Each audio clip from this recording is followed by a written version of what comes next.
Hello বন্ধুরা, বিশেষ ভনিতা না করে সরাসরি আপনাদের শোনাবো একটা আঁশপেতনির গল্প। আমরা যারা গ্রাম বাংলার মানুষ তারা অনেকেই আঁশপেতনির গল্প শুনেছি। এই আঁশপেতনিগুলো অনেক সময় প্রাণঘাতী হামলা করে।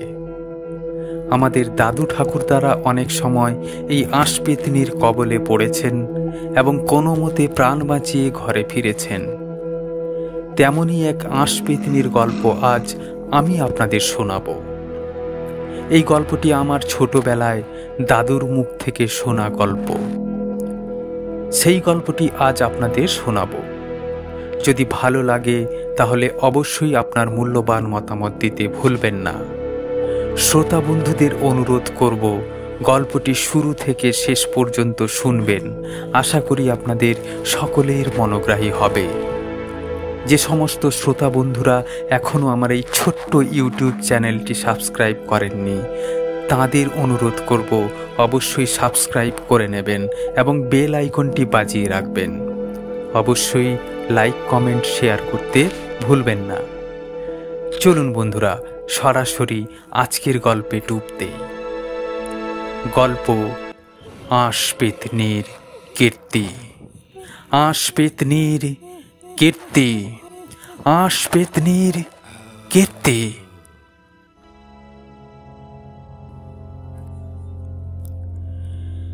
বৃষ্টির শুভারম্ভে কারুর মন খুশিতে ভরে উঠুক বা নাই উঠুক, আমার মন আনন্দাশ্রিত হয়ে ওঠে। সারাদিন অঝোর ধারায় বৃষ্টি হবে, বাস্তুভিটার মেটে জলের স্রোত বয়ে যাবে সোজা পুকুরের এক কোনায়। সেই জল স্রোতের বিপরীতে কই, মাগুর, শিঙি, এমনকি শোল মাছ যখন লাফিয়ে ডাঙায় ওঠার চেষ্টা করে, আমি ওত পেতে বসে থাকতাম মাছগুলোকে ধরবার উদ্দেশ্যে। এমন সময়ে মাছ ধরা আমার এক প্রকার নেশা ছিল। দিনের বেলা মাছ যতটা না ওপরে ওঠার চেষ্টা করে, তার থেকে বেশি রাতে চেষ্টা করে। চারদিক ঘুটঘুটে অন্ধকার, হাতে টর্চ লাইট, শক্তপোক্ত একটা লাঠি, ছাতা মাথায় ও কোমরে একটা থলে গুঁজে মাছ ধরার নেশায় বেরিয়ে পড়তাম। অবশ্যই দাদুকে লুকিয়ে বাড়ির পেছনের দরজা দিয়ে। এই মাছ কুড়োতে যাওয়ার উৎসাহ প্রদানে কেবল আমার কাকু তৈরি থাকতেন।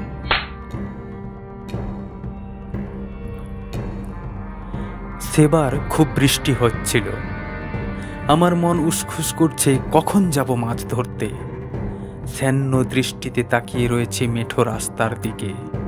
যদি টর্চের আলো চোখে পড়ে তাহলে বুঝে নেব নির্ঘাত আমার মতো কোনো এক মাছ শিকারী চুপি চুপি শিকারে বেরিয়ে পড়েছে। এমত অবস্থায় মনটা খুব উতলা হয়ে যেত। ইচ্ছা করত এক ছুটে পুকুর পাড়ে ঘাপটি মারি। রাত প্রায় 8টা বাজে। দাদু ঘুমোতে যাবেন করছেন। যেই বিছানা ধরলেন অমনি আমি পিছনের দরজা দিয়ে দিলাম ছুট। পুকুরের পূব কোনায় পাড়ার মাছপেতনি বলে যাকে এক ডাকে সবাই চেনে, সেই রমেন দাদু ঠিক হাজির হয়েছে আমার আগে। আমাকে দেখে রাগে গজগজ করতে লাগলেন, পাছে মাছ শিকারে আমি ভাগ বসাই। যা ভেবেছিলাম হলো তাই। কই মাগুরের সে কি লাফালাফি ডাঙায় ওঠার জন্য, আর আমি অতি সন্তর্পণে একটা একটা করে মাছ ধরে ব্যাগে রাখছি। অনেক মাছ কুড়িয়ে বাড়ির পেছনের দরজা দিয়ে এসে কলসিতে জল ভরে তাতে জ্যান্ত মাছগুলো ছেড়ে দিলাম। কারণ একদিনে সব মাছ না মেরে জ্যান্ত রাখলে বেশি কটা দিন খাওয়া যাবে।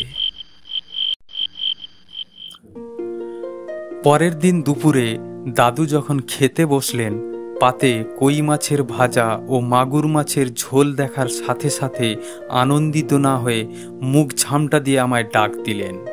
কেন আমি এত রাতে মাছ ধরতে বেরিয়েছিলাম তার কৈফিয়ত দিতে হবে। আমি ভয়ে ঘরের ভেতর থেকে বেরোনোর সাহস পেলাম না। আমার ছোট কাকু দাদুর পাশে বসে খাচ্ছিলেন। দাদুর গম্ভীর বাক্যবাণ থেকে বাঁচাতে তৎক্ষণাৎ মুখ খুললেন কাকু। সঙ্গে সঙ্গে বলে উঠলেন, ও মাছ ধরতে যায়নি, আমি আজ সকালে বাজার থেকে কিনে এনেছি। খাও বাবা খাও, ভাজা কই মাছটা কি সুস্বাদু। উফ, সেদিন এ যাত্রায় বেঁচে গেলাম।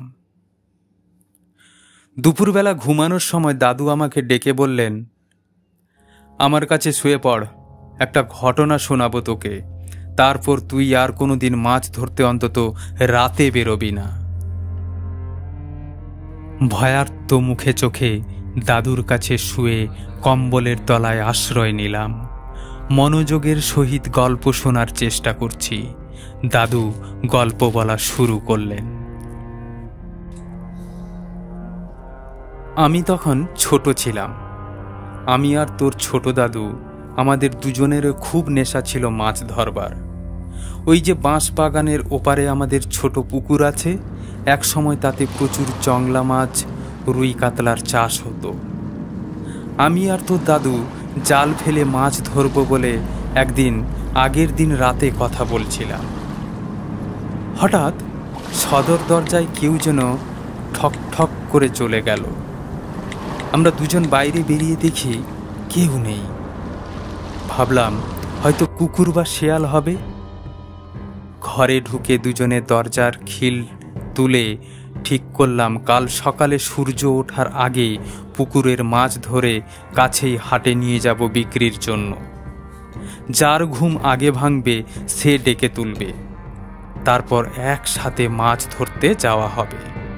রাতে দুজনে ঘুমোতে গেলাম।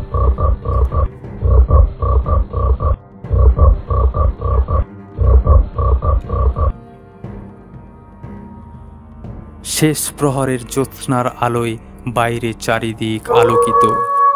মাঝে মধ্যে জোনাকির আনাগোনা জানান দেয় এটা নিশুতি রাত, সবাই সাবধান। ব্যাঙের ডাক আর কাল পেঁচার চিল্লানিতে বোঝা যায় এখন নিশুতি রাত। তোর ছোট দাদু ডাক দিল, দাদা ওঠ, দাদা ওঠ, ওঠ ওঠ, ওঠ দাদা, মাছ ধরতে যাবি না?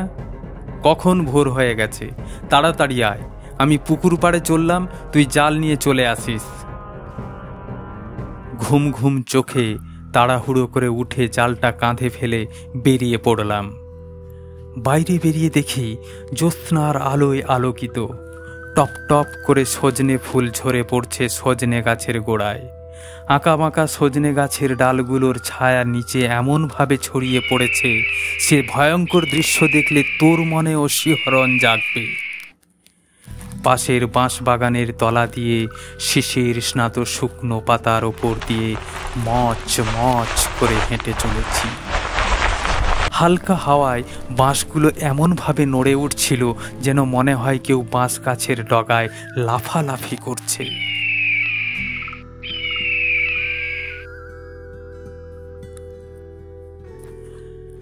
ভয়ার্ত চোখে মুখে বাঁশ বাগান পার করে পূব দিকের পুকুর পাড়ে পৌঁছালাম।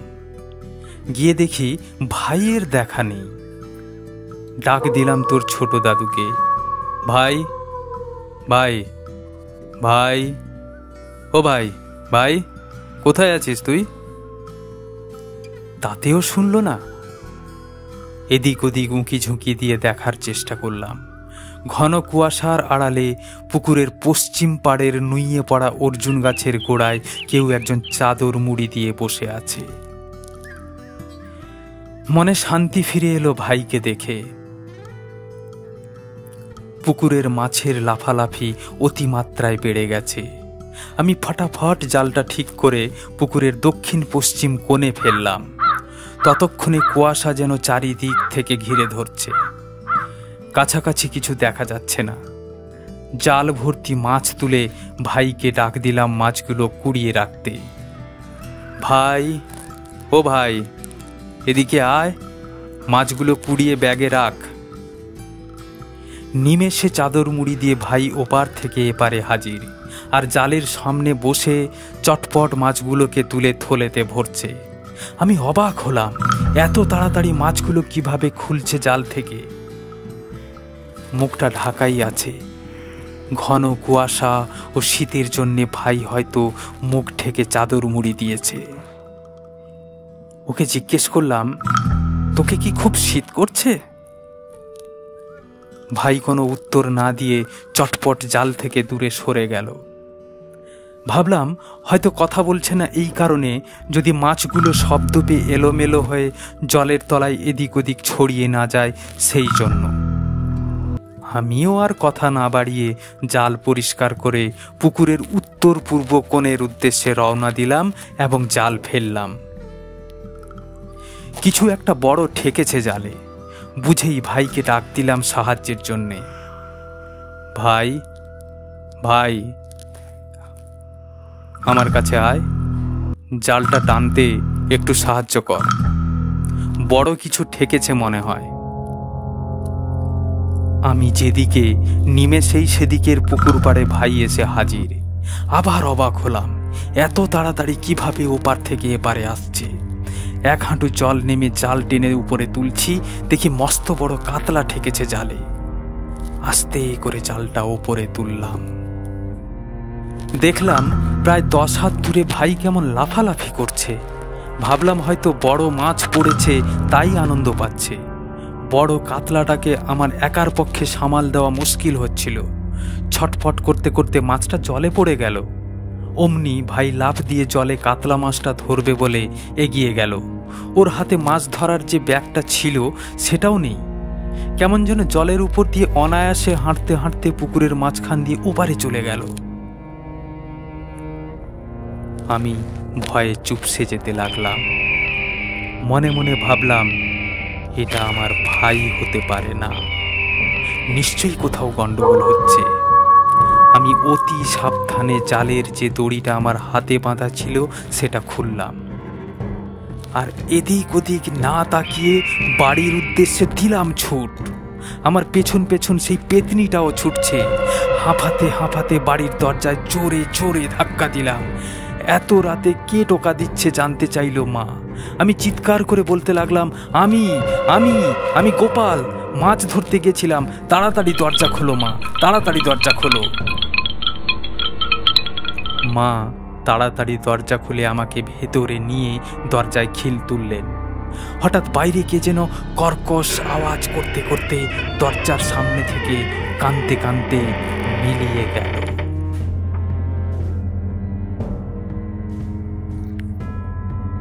সেই রাতে বাড়ির সকলকে পুকুর পাড়ের সমস্ত ঘটনা জানালাম। ভাইও ঘুম থেকে উঠে চলে এলো। ঘটনাটা শুনে সকলের গায়ে কাঁটা দিয়ে উঠল। আমি ভোর হয়ে গেছে ভেবে যখন উঠে গেছিলাম, ওটা ভোর নয়, ওটা নিশুতি রাত ছিল। ভোর হতে তখনও প্রায় 2 ঘন্টা বাকি ছিল। তখনকার দিনে ঘড়ি ছিল না, তাই রাতটা আন্দাজ করতে পারিনি। তাছাড়া জ্যোৎস্নার আলো এতটাই বিকশিত ও প্রস্ফুটিত হয়েছিল যে ভরের সমান আলো ফুটে উঠেছিল। পরের দিন সকালে বাবা ঘুম থেকে উঠে জালটা তুলে নিয়ে এলেন। জালটা তন্ন তন্ন করে ছেঁড়া। পুকুর পাড়ে কাঁচা মাছের মাথা পড়ে রয়েছে, সাথে মাছের কাঁটাও পড়ে রয়েছে। বাবা বললেন, এই যাত্রায় আমরা 2 ভাই বেঁচে গেছি। আমার ভাইয়ের গলা নকল করে যে ডেকেছিল সে আসলে আঁশপেতনি ছিল। ছলনা করে ডেকে নিয়ে গেছিল আমাকে। যত মাছ ধরছিলাম পেতনিটা কুড়িয়ে ঘন কুয়াশার আড়ালে খেয়ে ফেলছিল। বড় কাতলাটার ওপর আঁশপেতনির লোভ ছিল, তাই ওটাকে ধরবে বলে জালের উপর দিয়ে হেঁটে গেছে। সেদিন পেট পুরে মাছ খেতে না পেলে হয়তো আমাকেই মেরে ফেলতো। আমি মাছ না ধরে ছুটে পালিয়ে আসার জন্য রাগে গজগজ করতে করতে জালটা ওই পেতনিই ছেড়ে ফেলেছে। পুকুর থেকে পালিয়ে সে যাত্রায় বেঁচে গেছি। সেদিন থেকে আমরা 2 ভাই অন্তত মাছ ধরতে রাতে যাই না। সকাল হলে লোকজন রাস্তাঘাটে বেরোলে তবেই যাই। এরপরও যদি তোর মাছ কুড়োতে যাওয়ার ইচ্ছে জাগে তাহলে আমার এই গল্পের কথা ভেবে যাস। সেদিন আমি তোকে আটকাবো না। দাদুর মুখ থেকে এমন হাড় হিম করা ঘটনা শোনার পর আমি প্রতিজ্ঞা করেছিলাম আর কোনোদিন এভাবে মাছ ধরতে যাব না। পরের দিন মুষলধারে বৃষ্টি পড়ছে। কাকু বলল, আজ মাছ ধরতে যাবি না? আমি দুহাত তুলে নমস্কার করে বললাম, ক্ষমা করো আমায়। দাদুর থেকে গল্প শোনার পর আমার মাছ ধরার নেশা কেটে গেছে। মাফ করো কাকা জীবন, মাফ করো। বন্ধুরা, তোমাদের আজকের গল্পটি কেমন লাগলো জানাতে ভুলো না। তোমাদের একটা মূল্যবান মন্তব্য আমাকে আরও অন্যান্য গল্প পাঠে উৎসাহ যোগাবে। সকলে ভালো থাকবেন, সুস্থ থাকবেন এই কামনা করি।